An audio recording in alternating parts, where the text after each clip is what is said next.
Vous avez remarqué dans ces vidéos qu'on ne s'arrête pas à chaque verset. Ça sera à vous de faire quand vous aurez cette traduction entre les mains, de faire vos recherches. Mais on saute pour vous montrer certains points saillants de cette traduction, pour expliquer pourquoi elle est différente de toute autre traduction en français. On est arrivé aujourd'hui à Jean chapitre 3, verset 30. Jean chapitre 3, verset 30. Le contexte est que le précurseur Jean est venu, on l'a pris pour le Messie, le Christ, le libérateur promis, a dit « Pas moi, pas moi, il vient après moi ». Donc Jésus est arrivé, il a fait des disciples, et il prêche. Donc il y a Jean, le précurseur de Jésus, qui prêche de son côté, puis il y a Jésus et ses nouveaux disciples qui prêchent de leur côté. C'est une continuation du message de Jean. Alors, on est arrivé à Jean, la foule, et on dit à Jean, écoute, Jésus est là-bas, et il baptise beaucoup de monde, et tous vont à lui. C'est moi qui ajoute, tu vas perdre ta gloire, tu vas perdre ta renommée, tu perds ta place, parce que tous vont à Jésus. En réalité, ce n'était pas Jésus lui-même qui baptisait, mais ses disciples. Mais enfin, c'était la même chose. On délaissait Jean pour aller écouter Jésus, le Christ, le libérateur promis, le Messie. Alors, la réponse de Jean est très simple. Il dit à la foule qui lui pose la question, il faut Jésus, il faut qu'il croisse et que je diminue. Donc, j'ai pensé à cette phrase, cette partie de verset, il faut qu'il croisse et que je diminue. J'ai sorti la loupe, puis j'ai regardé de près. Donc, on va le faire ensemble. Premièrement, j'ai regardé le mot « croisse ». Le verbe « croisse » est un présent. Donc, il faut que Jésus continue à augmenter. Il y a différents points ici, je ne veux pas qu'on se mélange là, mais on devrait dire il faut qu'il continue à croître. Parce que la chose se perpétue, la chose continue, et que je diminue. Mais quand on le regarde ici, puis je vais expliquer les mots, il faut que Jésus continue à augmenter en influence et que je continue à diminuer. Donc, ce qu'il dit, il faut que Jésus augmente et que je diminue. Pourquoi ici, il y a le mot Jésus, puis ici, il y a le mot « il ». Le pronom plutôt que le nom. En réalité, il est plus juste que Jésus, le nom, parce que le grec dit il faut qu'il croisse. Mais là, on fait face à un problème. Et voici le problème. J'examinais des textes, des rouleaux dernièrement, qu'on déroule, des gros rouleaux qu'on déroule. Puis dans le Nouveau Testament, le grec, tout était un seul pain. C'est-à-dire qu'il n'y avait pas de chapitre, il n'y avait pas de verset. C'était un tout. Pas de séparation entre les lettres, pas de séparation entre les mots, pas de ponctuation, rien. Ici, on achète chez Walmart ou chez Costco, on s'achète du papier à la caisse, hein? C'est pas cher. Mais si on écrivait sur des pots ou d'autres, du papyrus, ça coûtait cher. C'était un procédé coûteux. Donc, pas d'espace entre les lettres, pas d'espace entre les mots, pas d'espace entre les versets, pas d'espace entre les chapitres ou les paragraphes, pas d'espace. Alors, comment savoir comment un chapitre ou un verset, par exemple, finissait, puis un autre verset commençait? Comment le savoir? Bien, lorsque l'écrivain arrivait à la fin de la phrase, il mettait une conjonction. Et alors, une conjonction, peu importe la conjonction, mais il y avait différentes conjonctions que l'auteur ou l'écrivain pouvait mettre dans le texte. Donc, certaines traductions, vous allez voir, ils font sauter les conjonctions. Ils remplacent la conjonction par un point, ou une virgule, ou un point-virgule. Alors, est-ce bien de faire sauter des mots de la Bible? Il faut faire attention parce que souvent, l'auteur qui écrivait était inspiré de Dieu. Mais souvent, la conjonction suit une pensée et conduit peut-être à une conclusion. Donc, il faut faire attention de ne pas faire sauter les conjonctions sans y penser.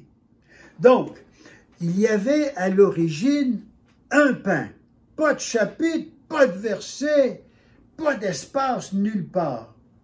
Maintenant, on s'est dit, à un moment donné, il faut des chapitres. Ben, ils ont mis des chapitres. Et c'est un Français, je pense, autour des années 1550, nommé Étienne, à dos de cheval, qui a un érudit, un imprimeur, mais un érudit en grec, dans les langues. Puis, à cheval, il a dit, voici comment on va séparer les versets. Ça, ce sera un verset, un deuxième, un troisième. Puis, ils ont commencé à séparer le texte en chapitres, premièrement, puis en versets. Est-ce que je suis contre? Non, c'est une bonne chose. Mais ça a un grand désavantage. Quand, puis je dois faire une parenthèse ici, j'étudiais les comptes rendus des réunions des traducteurs chez la Société biblique britannique et étrangère. Puis il y avait un débat à un moment donné, au 19e siècle. Est-ce qu'on divise les chapitres en versets séparés ou en paragraphes? Puis ils ont cru que de séparer en paragraphes était supérieur à la séparation du texte en versets. Parce que eux, leur conclusion était, puis je l'accepte, c'est que c'est beaucoup plus difficile tordre le sens d'un verset quand on le sort de son contexte. Donc, si on prend un verset détaché, on peut y ajouter un sens qui n'est pas le sens qu'on lui donnerait dans son contexte immédiat. On avait un pain tranché, on a tranché le pain. Un jour, je suis en train de regarder le texte, puis je regarde « il ». Je me souviens pas où c'était, mais « il ». Puis les versets étaient détachés dans la traduction que je regardais. « Il ».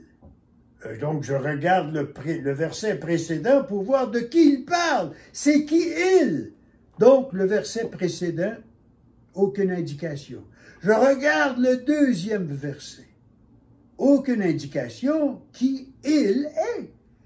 Je regarde le troisième, quatrième, le cinquième, sixième, septième. Je suis arrivé jusqu'au 11e verset. J'ai découvert, ah, voilà de qui il parle.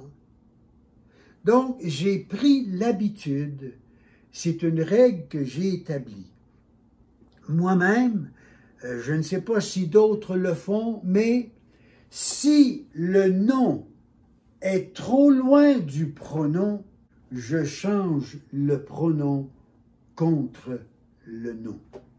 Pas seulement si le nom est trop loin, puis on ne sait pas de qui ça parle, mais si c'est ambigu parce qu'il y a plusieurs personnes impliquées dans le récit, je vais mettre le nom à la place du prénom. Alors, certains vont dire, ouais, mais on ajoute. Non, on n'ajoute pas. C'est à cause de la séparation du texte. On a tranché le pain. Ouais, on achète du pain pas loin, une rue d'ici, puis c'est du pain ensemble, un tout. Puis je dis, tranchez-le. Épaisse ou mince? Des tranches épaisses. Donc, on tranche le chapitre. On tranche le texte, premièrement, en chapitre, puis ensuite on le tranche mince en versets. Donc, pour moi, je ne voulais pas qu'il y ait de l'ambiguïté sur le sens, de qui il parle. Donc, ici, il faut que Jésus continue à augmenter. Mais j'ai ajouté aussi en influence. Il y a, là, on pousse les choses un peu, mais je ne veux pas compliquer la situation. Mais il y a dans le texte grec ce qu'on appelle des ellipses. Des ellipses, c'est des endroits où il semble manquer un mot, mais que l'esprit, connaissant le contexte, va le placer. Donc, la question du temps de Jean et de Jésus était que les foules maintenant se rendent vers Jésus et Jean perd son influence, sa renommée. Il perd son influence, je dis. On pourrait dire sa renommée, mais ça n'a pas de sens ici. Donc, il faut que Jésus continue à augmenter en influence et que je continue à diminuer. Ah, l'ellipse encore. On pourrait continuer et que je continue à diminuer en influence. Mais on sait bien que puisque le mot influence est là, c'est la même chose qui va ici. Donc, les ellipses sont un peu partout dans le texte, mais parfois, ce n'est pas tout à fait clair pour quelqu'un qui n'est pas initié. Puis moi, je fais cette traduction, cette révision majeure pour les non-initiés. Il y a des vieux chrétiens qui vont dire, moi, ça a été ma Bible depuis 20 ans, ça ne m'intéresse pas ce que tu fais. D'accord, mais il pourrait s'en servir pour suppléer à ce qu'il a, pour avoir une précision sur plusieurs choses.